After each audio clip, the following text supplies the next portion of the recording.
இன்றைக்கி நம்மளோட சேனலில் என்ன வீடியோ பார்க்க போகிறோன்னு பார்த்தீங்கன்னா, ஒரு சிக்கன் பிரியாணி தான். நீங்கள் பிகினராக இருந்தால் கூட கவலைப்பட தேவையில்ல. இந்த மாதிரி கலர் மட்டும் இல்லை, டேஸ்ட்டும் பர்ஃபெக்டாக இருக்கும். நான் சொல்லித்தர மெத்தடில் நீங்கள் செஞ்சிங்கன்னா, அதுக்கு வந்து இன்றைக்கி நான் பார்த்திங்கன்னா சிக்கன் எடுத்திருக்கேன். சிக்கன் வந்து 1 கிலோ எடுத்திருக்கேன். அதுக்கு வந்து பெரிய வெங்காயம் பார்த்திங்கன்னா ஒரு 1/2 கிலோ அளவும், தக்காளி 1/2 கிலோ கொஞ்சம் கம்மியாக வெட்டி எடுத்திருக்கேன். 5 பச்சை மிளகா, மல்லி, புதினா ஒரு கைப்பிடி, ஒரு லெமன் எடுத்திருக்கேன். இப்போ வந்து ஒரு 2 ஸ்பூன் அளவு நெய் ஒரு பாத்திரத்தில் விட்டுக்கலாம். அப்புறம் கொஞ்சம் தாராளமான பாத்திரமாக பெருசாக எடுத்துக்கங்க. அதுக்கப்புறம் ரீஃபண்ட் ஆயில் ஒரு 2 ஸ்பூன் 3 ஸ்பூன் அளவுக்கிட்ட ஊற்றிக்கலாம். தாராளமாக எண்ணெய் ஊற்றிக்கங்க. வெங்காயம் நல்லா வதங்கணும்.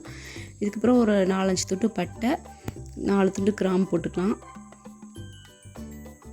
இது 2 பொரிஞ்சதுக்கப்புறம் நம்ம வெட்டி வச்ச எல்லா வெங்காயத்தையும் சேர்த்துக்கலாம். இது கூட ரொம்பவே முக்கியமானது என்னென்னு பார்த்தீங்கன்னா, வெங்காயம் நல்லா செவந்து வதங்கணும் ஃபுல்லாக. அப்போ தான் வந்து அந்த வாசம் வந்து பிரியாணியில் ரொம்பவே சூப்பராக இருக்கும். பிரியாணியோட கலரும் அப்போ தான் கிடைக்கும். இதை நல்லா சிம்மில் ஒரு மூடி போட்டு நல்லா வேக வச்சுருங்க. ஃபுல்லாக வதக்கிட்டு 10 நிமிஷம் கழிச்சு இதை ஓப்பன் பண்ணி பாருங்கள். நல்லாவே கலர் மாறி வந்திருக்கும். மறுபடியும் நல்லா கிளறி விட்டுருங்க. ஃபுல்லாக அடி பிடிக்காமல் அப்போ கிளறி விட்டுக்குங்க. இந்த அளவுக்கு கொஞ்சம் ப்ரௌன் கலரில் மாறினதுக்கப்புறமா ஃபஸ்ட் நம்ம பச்சை மிளகா சேர்த்துக்கலாம். அதுக்கப்புறம் ஒரு கைப்பிடி அளவு மல்லியிலையும் ஒரு கைப்பிடி அளவு புதினா இலையும் மிக்ஸ் பண்ணி வச்சுருக்கேன். அதையும் இது கூட சேர்த்துக்கலாம். சேர்த்துட்டு நல்லா ஃபுல்லாக வதக்கிடுங்க. இதையும்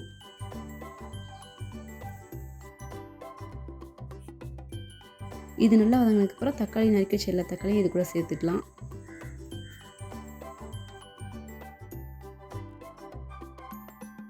இப்போ ஃபுல்லாக நம்ம எடுத்துருக்க ரைஸ் எல்லாத்துக்கும் சேர்த்து இதில் உப்பு போட்டுடலாம்.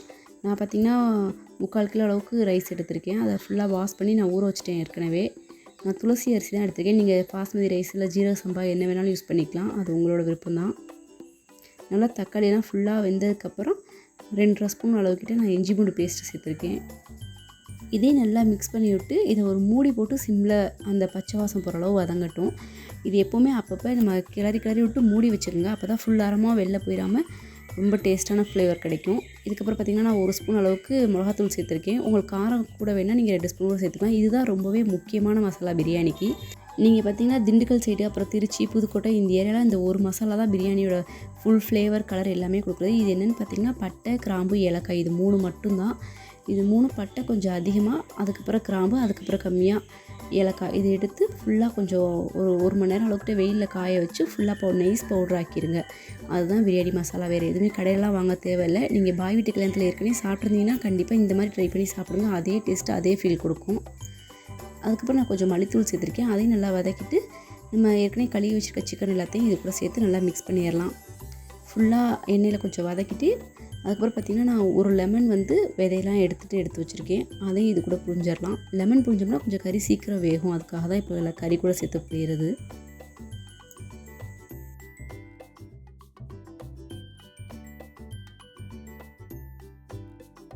எல்லாத்தையும் நல்லா மிக்ஸ் பண்ணிவிட்டு சிம்மில் வச்சு ஒரு மூடி போட்டு வச்சுருங்க. இந்த கறியிலே பார்த்திங்கன்னா தண்ணி விடும். அந்த தண்ணிலாம் விட்டு நல்லா வேகட்டும்.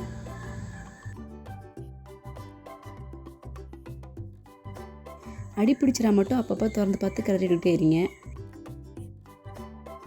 அதுக்கப்புறம் பார்த்திங்கன்னா நான் ஒரு டம்ளர் அளவுக்கிட்ட தயிர் சேர்த்துருக்கேன். நீங்கள் 10 ரூபா பாக்கெட்டாக இருந்தால் ஒரு பாக்கெட்டில் 1.5 பாக்கெட் சேர்த்துக்கோங்க. 3/4 கிலோ ரைஸ்க்கு 1 கிலோ கறிக்கு ஒரு பாக்கெட்டே போதுமானதாக இருக்கும். மறுபடியும் மூடி வச்சு ஒரு சிம்மில் ஒரு 10 நிமிஷம் வேக வச்சுட்டு நம்ம எந்த கப்பில் ரைஸ் எடுத்தோமோ அதில் வந்து 1க்கு 2 அந்தளவுக்கு தண்ணி வைக்கணும். இதில் ஏற்கனவே நான் பார்த்திங்கன்னா 1.5 கப் ரைஸ் எடுத்துருக்கேன். இதில் 1/2 கப் இருக்கனால நான் மறுபடியும் ஒரு 2 கப் 2.5 கப் அளவு தண்ணி அளந்து வச்சுருக்கேன்.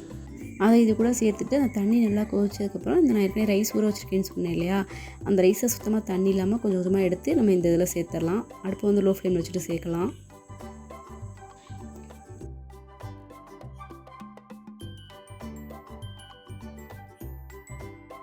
ஃபுல்லாக சேர்த்ததுக்கப்புறமா இது மாதிரி கிளறி விட்டுருங்க.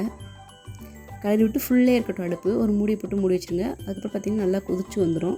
இந்தளவு கொதிச்சதுக்கப்புறமா மறுபடியும் கிளறி விட்டு நம்ம அடுப்பு வந்து சிம்மில் வச்சுக்கலாம். மறுபடியும் நம்ம மூடி போட்டு ஒரு 5 நிமிஷம் அப்படியே சிம்மில் இருந்துச்சுன்னா இன்னும் கொஞ்சம் ரைஸ் வந்து நல்லாவே வெந்து வந்துடும். பாருங்கள், இந்தளவு கொஞ்சம் தண்ணியெலாம் குறைஞ்சி வெந்துருச்சு.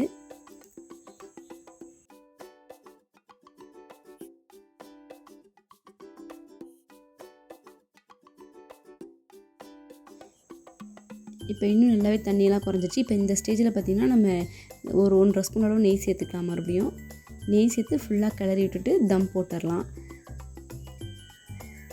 தம்க்கு ஃபஸ்ட்டு சோறுலாம் அது மாதிரி லைட்டாக ப்ரெஸ் பண்ணி விட்ருங்க ஃபுல்லாக இருக்கமாக. அதுக்கப்புறம் ஒரு தோசைக்கல்லை கீழே வச்சு அடுப்பு வந்து ஃபுல்லாக வச்சுக்கோங்க. அந்த தோசைக்கல் கொஞ்சம் சூடு ஏறி காயிற வரைக்கும். தோசைக்கல் கொஞ்சம் சூடானதுக்கப்புறம் அடுப்பை ஸ்லோ ஃப்ளேமில் வச்சிடலாம். இதுக்கு மேலே ஒரு மூடியை போட்டு நீங்கள் தேவைப்பட்டால் வெயிட் வச்சுக்கலாம். நான் வந்து வெயிட்லாம் வைக்கல, அப்படி தான் வச்சுட்டேன். ஒரு 10 நிமிஷத்துக்கு அப்புறம் ஓப்பன் பண்ணி பார்த்தீங்கன்னா ஃபுல்லாக தண்ணிலாம் இல்லாமல் ரைஸ் நல்லாவே வெந்து ஒரு பர்ஃபெக்டான பிரியாணி வந்துருச்சு. இதே மாதிரி மெத்தடில் நீங்களும் கண்டிப்பாக ஃபாலோ பண்ணி பண்ணுங்கள். ரொம்ப ரொம்ப டேஸ்ட்டாக இருக்கும். கண்டிப்பாக வீட்டில் எல்லாருக்குமே பிடிக்கும். எவ்வளோ சூப்பராக இருக்குன்னு பாருங்கள். நீங்கள் இப்போ தான் ஃபர்ஸ்ட் டைமாக என்னோடய வீடியோ பார்க்குறீங்கன்னா என்னோடய வீடியோ பிடிச்சிருந்தா லைக் பண்ணுங்கள். இதே மாதிரி ரெசிபி விலாகு தொடர்ந்து பார்க்க என்னோடய சேனலை சப்போர்ட் பண்ணி வச்சுக்கோங்க, சப்ஸ்கிரைப் பண்ணிக்கோங்க. இதுக்கு பார்த்திங்கன்னா நான் தயிர் சட்னியும் சிக்கன் வறுவல் தால்ச்சா செஞ்சுதேன். தேங்க்யூ ஃபார் வாட்சிங்.